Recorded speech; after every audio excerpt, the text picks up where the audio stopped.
Good afternoon, everyone, and welcome to today's episode on the Dairy Signal. We have a very important topic to be discussing here today, but before we dive into that topic, I just want to thank our national partners for being with us day in and day out for us to be able to provide programs like the Dairy Signal for you all to watch twice a week on Tuesdays and Thursdays. But I just want to remind our viewers who may be new that you can ask questions today. If you look at the bottom right-hand corner, there are three dots.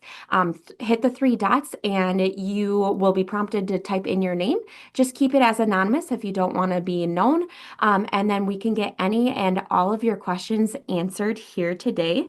But today we have Dr. Jennifer Van Os, Associate Professor and Extension Specialist in Welfare at the Department of Animal and Dairy Sciences at the University of Wisconsin-Madison.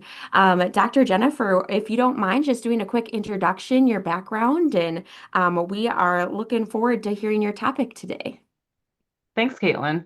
So I grew up in Illinois and I didn't grow up on a farm, although I had a little minimal exposure to agriculture. And I went through kind of a long and winding career path that brought me to the dream job that I'm in today. So as a young consumer in my 20s, I was trying to make decisions in the grocery store for the first time, and I wanted to be a conscientious consumer. And so I started to do my own research. I might not have gotten the best information, but I got interested in the idea of sustainable agriculture, including concepts like animal welfare. And so I decided to pivot and I entered a PhD program at the University of California, Davis. And I got very lucky. Professor Cassandra Tucker took me on and guided me in my research, and she just happened to work on cattle. So again, very lucky. I fell in love with both research and working with cattle, and then I landed my dream job here at UW-Madison in 2018. So I do applied research to try to better understand cattle quality of life, so what they need to experience good welfare in terms of housing, management practices, and handling. And I also do extension outreach with dairy farmers and everybody who supports them, whether that's their veterinarian, consultants, other extension educators, to try to bring the best information about what the research says we can do to improve our animal care practices. So handling is one of those topics that I didn't do previous research on before I moved to Wisconsin. But when I started meeting with Wisconsin dairy farmers and asking them, what are your biggest challenges around animal care or animal welfare, this was a topic that kept coming up over and over, where producers were asking me, hey, can you come to my farm and train my employees, especially new people, about best practices for handling cattle? And that wasn't something that was feasible for me at the time, but it kind of just stuck in my head. And as I got my research program going, I got some ideas about how we could maybe use some innovative strategies to help people learn or practice cow handling. And it kind of took off from there. And that's become one of the main topics that I work on in my lab. Awesome. Well, it's so great to be able to level set. And for our new viewers that haven't heard you speak before, it's so nice to hear why you chose the path you did. But because today's topic is all about smart handling and techniques for calmer cattle, why is calm handling so important for cows? Yeah, so I think in a way it's not surprising that so many farmers were asking me for more or better training on this topic because the industry is really aware that it's super important. So with dairy cattle compared to some other livestock sectors, it's a very high touch kind of industry where we interact with cows multiple times a day, every day, especially if you do more traditional milking compared to, say, an automatic milking system. But even there, it's very involved, right? So typically, humans are interacting with every cow multiple times a day for milking or for just standard husbandry procedures. And one thing to keep in mind is that cows are prey animals. And that means that they can potentially see humans as a threat. And so they can act in ways that can be dangerous to humans or dangerous to other animals. And so it all comes down to the fact that the way we approach cows and interact with them can trigger a fear response because they are prey animals. So when cattle get fearful, it stimulates this fight or flight reaction that then leads to all these other downstream consequences. So when cows feel fear, they experience a physiological stress response that then gets in the way of milk letdown. So firstly, we know that if we don't handle cows appropriately, this can actually limit milk yield. And then also, if cows are feeling stressed, they want to get out of the situation that's making them feel frightened. And so this can lead them to behave in unpredictable and possibly dangerous ways. So they could slip and fall and hurt themselves. They could injure other cattle, and importantly, they could injure people. And so it can be very risky if we're not handling cows appropriately. We can create dangerous situations for people on the farm. And this has been documented in studies and in the news where people can get very seriously hurt or even get killed if they're in this dangerous situation with these large animals. So there's a lot of reasons why this calm handling is important. And then another reason that we've discovered in some of our labs research. So we do research where we're studying the animals directly. This is more like traditional animal science. But then we also do what's called social science. So we'll survey or we'll interview people, including farmers, but also potential consumers. And so we found that handling is a topic that is important for consumer perception of dairy farming and also consumer trust. Okay, nice. I know one thing that I always think of when I first think of animal handling is Temple Grandin, Mhm. and her documentary comes to mind. But what are some differences in how cows versus humans experience the world? And maybe can you give some practical examples of something that cows would notice that maybe we don't? Sure. And yeah, I love that you brought up Dr. Grandin. She was somebody who really inspired me when I was first entering this field. So even as a layperson, not involved in agriculture or animal science, I had heard of her. So back in the day, HBO made that movie about her life starring Claire Danes, and I had watched that and read some of her books, and she was definitely an inspiration. And so I like your question because that's something that Dr. Grandin often talks about is how can we experience the world through a cow's senses to better understand why they act the way they do, because that can help us better design facilities and also shape our interactions with them. So I think it all comes down to the fact that cattle are a prey species, and that's it makes them see the world and experience the world and also act very differently from humans.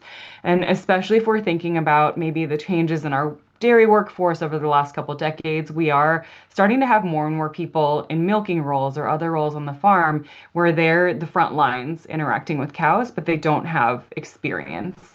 And I also didn't grow up with cow experience. It was something that I had to learn, and you develop this sense over time. So if we think about all the cows' different senses, even just starting with their vision, they see the world a little bit differently than people do because their eyes are more on the side of their head. And so they see more in their periphery and they really pick up movement because they're trying to detect threats. And I just want to mention as an aside, at UW River Falls, they've developed this really cool technology where you can wear these VR or augmented reality goggles that allow you to see the world the way cattle do. And so you can actually walk through an environment and realize, okay, a cow can't see like directly right between her eyes. She can't see right behind where she has the blind spot, but she can see much further around than a person can. And then also, they don't have super good depth perception. So, for example, if they see a shadow on a ground or a change in height or flooring texture, they need to put their heads down and really try to check it out and understand what they're seeing. So, even though we can obviously see, okay, there's a cattle grate on the ground or there's just some stripes painted, clearly there's no, you're not going to fall into a ravine, right? Cattle really can't perceive that very well. And this would explain why sometimes they need to stop or they'll balk and they'll hesitate, need to check that out. And then in terms of their hearing, they have super sharp hearing. And this is something that we can take advantage of. So to avoid startling a cow in her blind spot, you can just talk gently and say, "Hey, I'm behind you," or, just use your voice to let her know that you're there. But at the same time, because they're very sensitive to hearing, studies have shown that cows really, really dislike loud noises. So yelling, loud clapping, loud whistling, banging on things in the environment. These are practices that we do unfortunately see people start to develop bad habits, and they'll use these types of loud sounds to try to scare cattle a little bit, right? To drive them away. And that can work, but it can also trigger this panic reaction. So you might get the cows moving, but they're not necessarily going to go in the direction you want. And it's something that can trigger that fear response that then creates these dangerous situations and reduces milk yield. So that's their sense of sound, their sense of sight. They also have a really good sense of smell, and they pick up on pheromones from other cows. So if you have one cow getting fearful or stressed, that can get secreted in their urine or even in their milk, and it's something that other cows can sense. So we just really want to make sure we're not creating these fearful situations because then they release these scents that can then linger in the environment. They also use their sense of touch. So cows will groom each other and communicate with each other through touch. And that's something we can use in either positive or negative ways. And so we can use gentle touch, again, to let cows know that we're there or to reassure them, show them that we're not a threat. But also we can use touch in forceful ways that cause this fear response or even pain. So we have to be really attuned to that. And then another, I wouldn't call it sense, but something to keep in mind is memory. So cows have been shown to be able to remember things that happen to them. And this is part of how they learn what is a threat, what isn't a threat over time. So studies have shown cows can remember people after even half a year or a year through a combination of your height, what you're wearing, what your face looks like, and especially how they've been treated. So they can learn, okay, I have been treated in ways that cause me to be scared or cause pain. And they can remember that, and that can make them more difficult to handle later on. But on the flip side, they can also remember if they've been treated fine. And so this is how you can see them getting used to, say, the milking process over time. The first time, a fresh heifer might be scared, but then she realizes, okay, I encountered this situation. I thought it was scary, but nothing happened. And so we can use a cow's memory for good or for bad. So in terms of things we need to watch out for in the environment, changes in lighting. So if anything that creates contrast on the ground, changes in floor height, changes in texture, or distractions in the environment. So sometimes somebody might leave a hoodie hanging on a fence, or they might leave a tool where it isn't normally. And we need to watch out for those things in the environment because cows are really attuned to changes or anything that's new because they are always looking for threats. So sometimes we just need to see the world through their eyes to be able to realize, okay, they're not just being crazy or stubborn, it's that they're noticing things in their environment that could potentially harm them. And so they need time to check those things out and realize they're not a threat. The last thing I want to mention is that cows can run really fast. If anybody's ever experienced cows getting loose, they can definitely run faster than humans, but their natural walking speed is slower. And so sometimes people will really want to rush them, and that's when people get impatient and they might resort to using these more forceful or negative handling strategies, and that's counterproductive. A lot of times you just let the cows go at their own pace. As long as they're moving forward, that's good, and we want to just let them go at their own pace and keep them calm and avoid causing this stress response. So those are kind of several things to think about in terms of differences between cows and people that maybe people without cattle experience don't intuitively understand at first and that they need to learn over time. Yeah, that's a great point. And for us dairy producers, sometimes it's just second nature for animal Mhm. handling. But we're getting more people that don't have farm experience to be working on farms nowadays.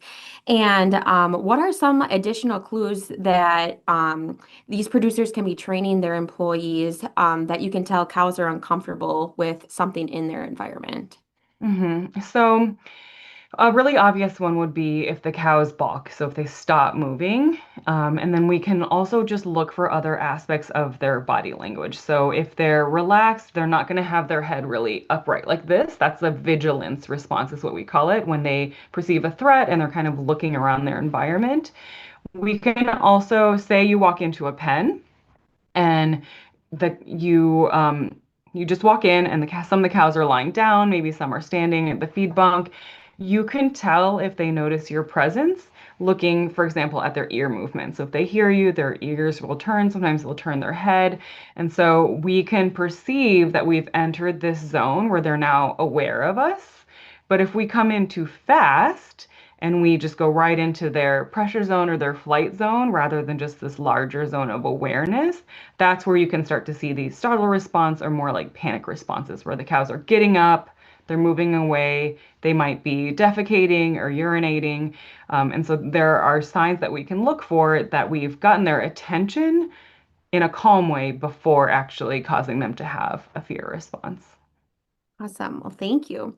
What are some key principles for good handling? I know we talked about a little bit about the Mhm. environment and how humans experience the world, but what are some things that we can be taking to our farms and to our employees on or some really good handling practices?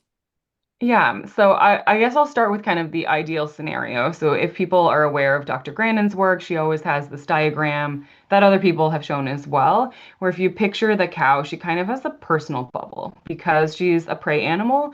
Most cows will naturally want to maintain a certain distance between themselves and people. And we can, of course, talk about exceptions later. And so the idea is that she has this smallest, most critical personal bubble that's called the flight zone. And you don't want to come really fast right into that flight zone because that's when she can panic. Some people also talk about a larger personal bubble called the pressure zone that you can use to your advantage to move the cow before making her panic. And then even larger is the zone of awareness. So she's perceived that you're there, but she's not necessarily going to move away. And so there's this classical diagram where you picture the cow at the middle and then this kind of different layers of bubbles around here. There's also a blind spot directly behind where her vision, even though she has panoramic vision, she can't exactly see directly behind her if you're standing really close.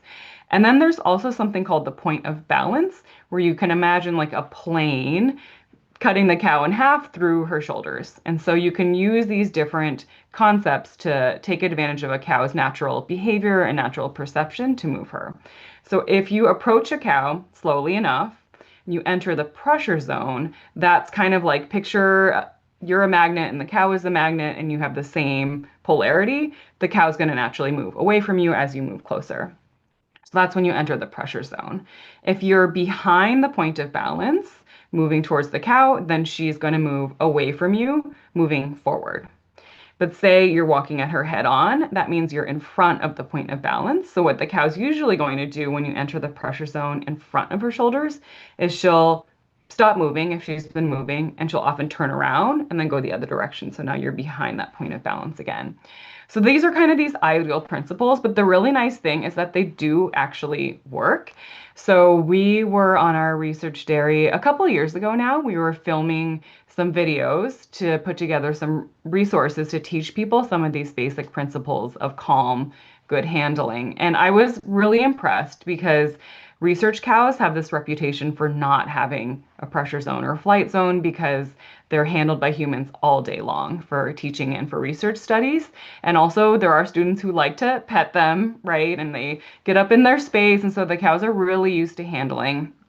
So a lot of people would expect that research cows wouldn't have a flight zone or pressure zone. So if you get close to them, they're just going to want to be petted and they're not actually going to cooperate. But what we noticed when we were filming these videos is a lot of the cows did exactly what they were supposed to, like they read Dr. Grandin's textbook. So we were able to take advantage of the pressure zone and the point of balance and demonstrate, okay, here's how you can keep one cow or group of cows moving forward. Here's how you can turn them just using your body position without even touching them or making a sound. And this even worked in the milking parlor. So again, the people who were doing the demonstrations and the videos weren't even familiar to the cows, and we just started the cameras rolling and the cows completely cooperated and did everything they were supposed to. And so even though sometimes people complain, okay, in these textbooks or in these ideal situations, you say that they're supposed to have this personal bubble, but in real life they get too used to people and it just doesn't work that way. The majority of the time it actually does. And it's just those exceptions where sometimes you do have to escalate. But overall, most cows, for example, they know the milking routine. You open the gate, they get up, they start to go. And you can just use your body position and help guide them. But most cows do actually act like they read the book, which is really nice. Yeah. What are some of the most common handling mistakes that you observe on farm, and how can those mistakes sometimes easily be corrected? Yeah, that's a great question. And so I will answer that. The first thing I want to say is that I didn't grow up around cattle, so I had a little bit of horse experience. They are different. I think a lot of lay people who aren't involved with animals might assume, okay, they have hooves, they probably behave the same. They're not the same. And so when I first started learning how to work with cows, it took a lot of practice, but also I picked up some really bad habits early on because it got just because of the way that I was taught. I had this idea that you need to be dominant, and you need to really be confident and not show any fear. And so I was coming on way too strong. And I would say that that actually is something really common where people start to slide into certain habits and then they just do that as the default. But as we just talked about, a lot of cows, if you actually do it the way that you're supposed to, according to these videos and textbooks, it does work. And so you want to reserve those more forceful techniques for when you really need them and not have that be the default. So I'm going to talk about two different things. One set of mistakes is a misunderstanding of the pressure zone or flight zone, or just people forget about it. So one common mistake I see is people want to get cows away from the feed bunk or up out of the resting stalls, but they'll block the cows right behind. So they'll walk up behind a cow and they'll kind of poke her on the rump to get her attention. The cow will stand up and then try to move backwards, but the person is in the way. And I also see this at the feed bunk where the cow's already standing, but they'll come and they'll poke her on the rump. What people need to keep in mind in those situations is you're behind the point of balance. And if you're behind the point of balance, cows naturally want to move forward. But if they're in a stall or at their feed bunk, they have nowhere to go. And so you need to get out of the way. And so ideally, you would find a position where you can actually be off to the side. So get the cow's attention, be next to her, and at least have some part of your body in front of the point of balance if you can, and not block her exit path. So that's one big mistake that I often see. The other set of mistakes is what I was getting at earlier, which is people use these more forceful techniques. So they might make noises or they might use physical contact with the cow. And it's not that those things are always forbidden, it's just we don't want that to be our first resort. So we always want to start with the least amount of force necessary. And we use this pressure that we create that's actually imaginary. So it's just with our body position and how close we are to the animal and not actually physical force. And just give the cows a moment because, again, their natural speed is slower than that of people. And we want to just try to count to one and count to two. Just give them a moment and see if they respond. So there's this concept called pressure and release, and it's an animal training concept. It actually works for cows, it does work for horses, it works for dogs and cats. And the idea is you communicate to the animal what you want them to do, but then you need to give them a moment to respond. And that actually releases that imaginary pressure on them. Because if you just keep that pressure on, they don't have a way of knowing that they've done what you've asked them to do. So if you're kind of getting in the cow's space, that's the pressure. But then you need to take a step back and just wait for a moment to convey to the cow, okay, you're moving forward now. That's what I wanted. I'm not just going to keep coming at you. So I would say that it's not that using these more forceful techniques are completely forbidden. You must never, ever, make any kind of contact with the cow. You must never use your voice. That's not true. It's just that we shouldn't always start out that way. Totally understand. So can you talk a little bit about what does good cow flow look like and signs of a cow that's not in distress and that's moving the way that you want it to move? Yeah, so just thinking about kind of day-to-day routine handling, oftentimes cows, they know the routine and also they like to follow the herd. And so if you're moving a group of animals, as long as there's forward progress, I would say that you're accomplishing what you need to. In terms of when cows aren't doing what you want, it could be, for example, they're sick or they're lame. And so trying to physically force them to go faster isn't actually going to accomplish anything. There are also instances where there are cows that have a very small pressure or flight zone or who are stubborn or who really do want you to just kind of pet them. So oftentimes what you can do in that situation is just take advantage of that herd instinct. So just don't worry about the problem cow, get everybody else going, and the problem cow will eventually follow. In terms of those signs of distress, so cows are prey animals, and so oftentimes these signs are subtle. The obvious ones are cows who are panicking, running, who are clearly very amped up, but less often you'll hear like vocalizations or anything like that. So we talked a little bit about some good handling. What are some options for learning or reviewing some of the things that go into good handling, just for producers that are looking for additional resources? Yeah, so I thought one thing that was interesting was when I moved here and producers were asking me to come do training on farm. On one hand, I wasn't surprised because it is such an important topic. But on the other hand, I was a little bit surprised because there were already so many good resources available, even at that time, and a lot of them were free. So some people really love watching videos. I think especially for something like cow handling, where it is kind of this visual concept.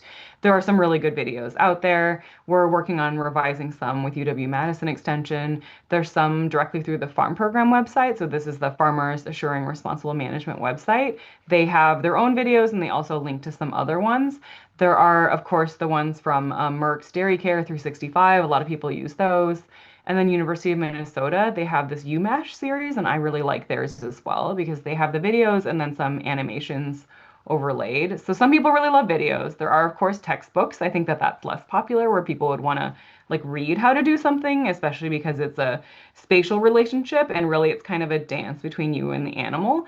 And so for that reason, I think some way to practice that's more interactive, more active is ideal. So some people do in-person training, whether it's informal, so say you're just starting to work on a farm for the first time, an experienced person might explain it and then take you in the barn and demonstrate and then have you practice.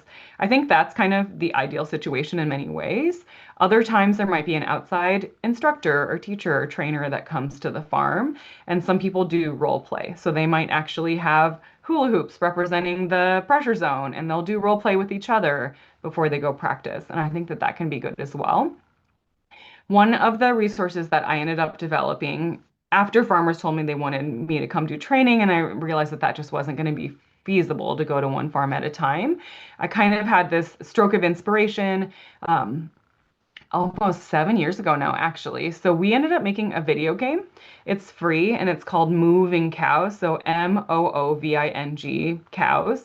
And it's available for any kind of touchscreen device that can access an app store. So a lot of people now play this on their smartphones.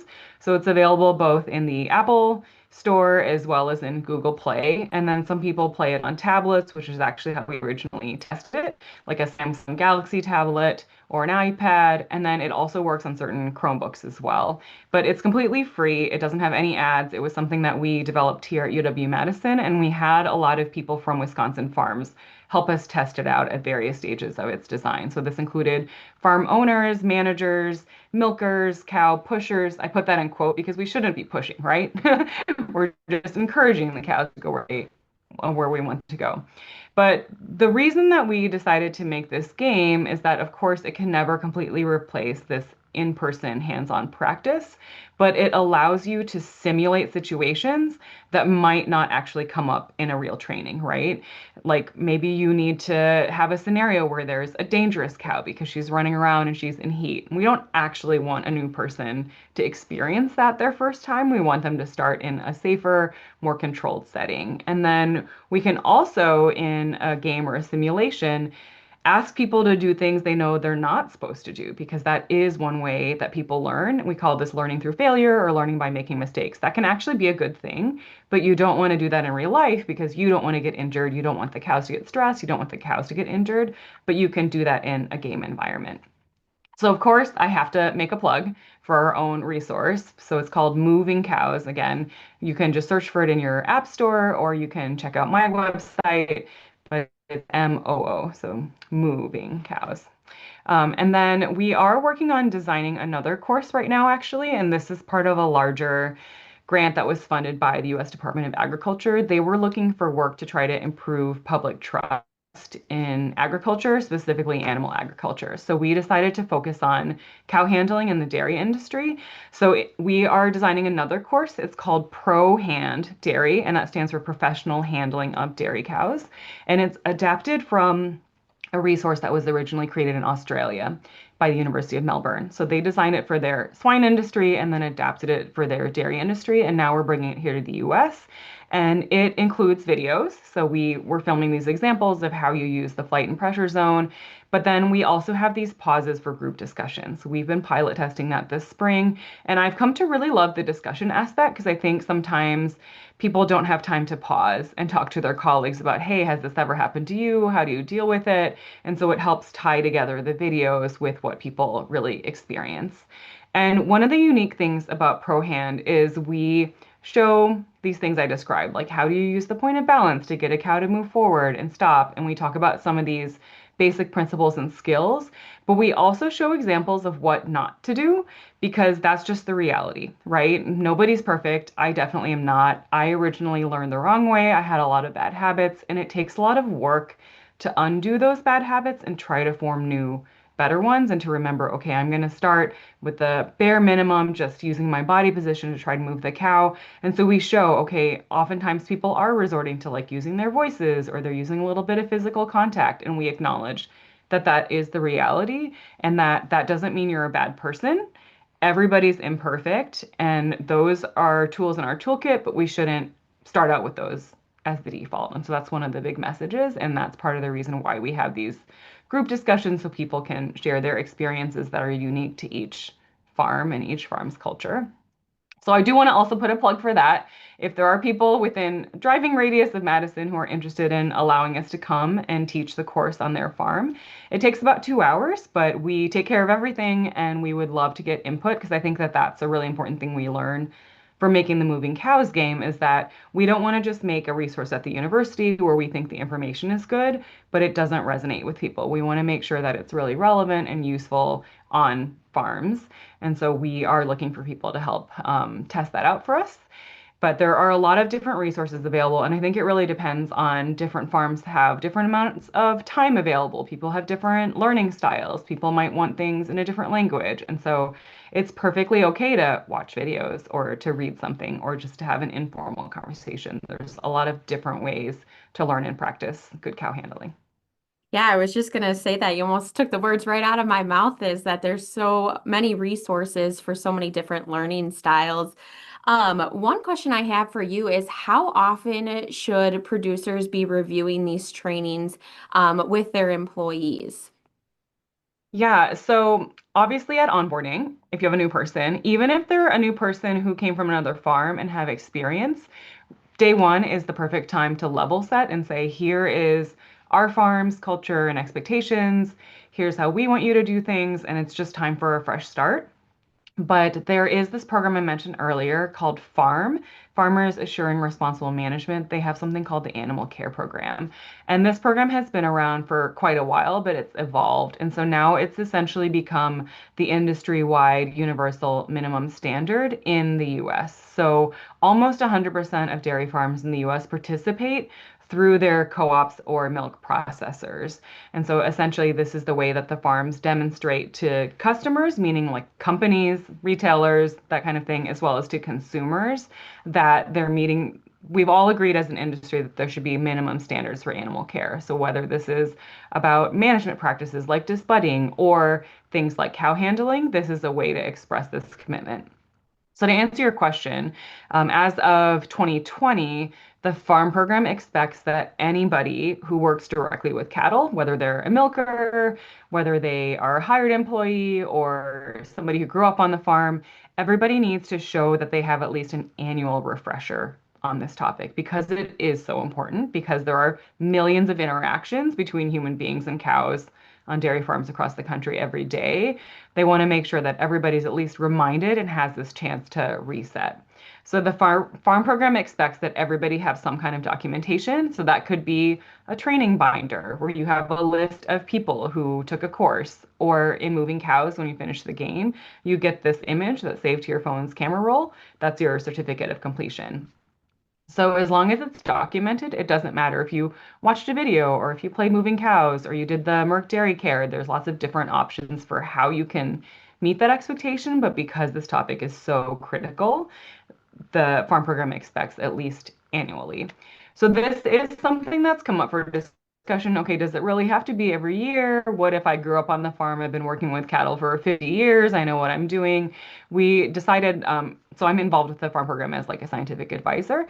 We had a lot of conversations with dairy farmers and veterinarians and people who work with co-ops and processors who are all involved with informing how the farm program works. And we decided, you know what, this issue is so important. Yes, we think that it is important to at least touch upon it every year. And again, it doesn't have to be a huge time commitment. So maybe when you're new, your first training is an hour or two. And then after that, maybe it's just an annual touch base of, okay, do we all agree we're going to try not to be banging on things in the parlor. That can still be continued. That can be considered continuing education. Yeah, that's so helpful for our producers just to, even if it's only like a 20-minute lunch discussion, that's always helpful Yeah. to reiterate that animal handling is so important. One thing that you had mentioned that I kind of want to go back to and touch on a little bit is we talked a little bit about facility design and how that can impact cow flow. But what are some facility features that tend to create problems without producers sometimes realizing just because we're in the facilities every single day? Okay, that's a good question. Huh. Okay. I got to take a moment because I'm not Dr. Grandin. So I guess can you give me an example of like what context, like milking or other areas? Yeah, and I think it depends honestly the age of the animal too. So Hmm. whether we have animals in calf hutches and then they grow up and then we Mm. put them in a heifer facility. So maybe talk about the different how you approach different ages and how you handle animals. Okay. Well, I think, yeah, it's interesting you talk about the different life stages because I think what a lot of producers have observed is with calves, sometimes they're very used to human presence and they associate humans mostly with good things, right? Because people are the ones that come and bring the milk. But then they get weaned and they go into a heifer barn or even they go off site and they have just a lot fewer interactions with people. And that's when, with heifers, they might start to be more flighty. And then they only have these interactions with humans for like breeding and that sort of thing. And so, in a way, they can kind of like take a step back. And I think in terms of the facility design, some of these post-wean heifer facilities have headlocks to be able to do things like vaccination and breeding, and some don't. Um, but I would say actually what I would emphasize, because my background is in animal behavior, is that there's always this interaction between the environment, but then also like that human aspect of the environment. And so I think handling is always really critical because cattle are always learning. And so we don't want every interaction with a human to be negative, because from the animal's perspective, even if they're left alone and they're just with other cattle all day long, if every time they see a human something negative happens, that's what then becomes ingrained.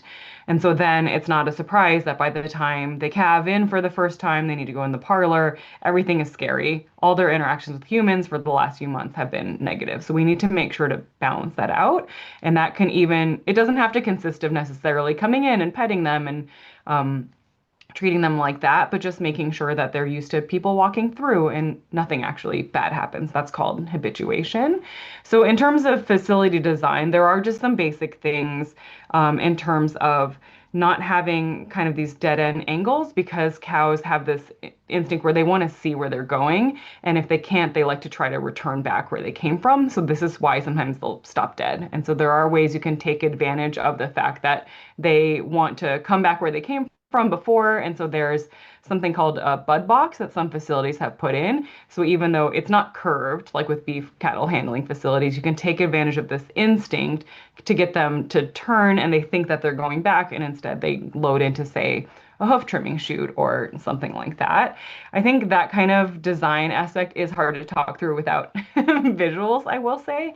But just looking out for things where there are shadows being cast that create this strong contrast between light and dark that we talked through in the beginning that can give cattle the illusion that there's something dangerous that they don't want to step over.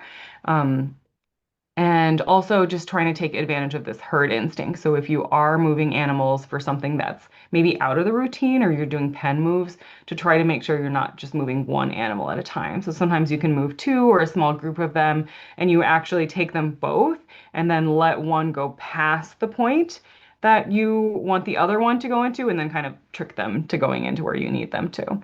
So I don't know if that explanation really makes sense again without the visuals, but always just remembering that they are a prey species and a herd species and to try to take advantage of their senses and those instincts when you're moving them.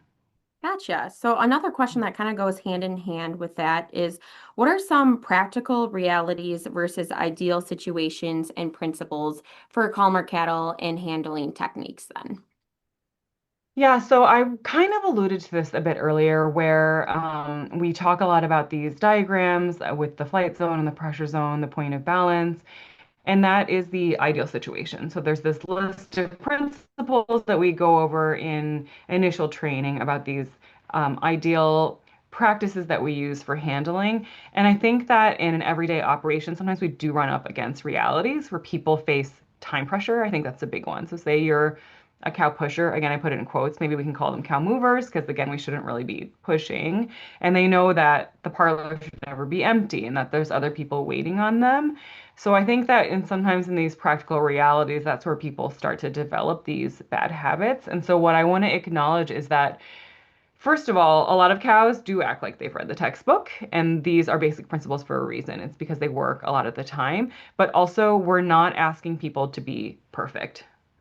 None of us are perfect. And so if you do mess up, as long as it's not actual extreme animal abuse, people deliberately being cruel, which is really rare, if you just mess up and you get impatient, it doesn't mean that you're a bad person. It doesn't mean are that you're stuck now doing it the wrong way, right? You can just course correct. And so I think that people can remember, all right, I can just take a beat and then try again.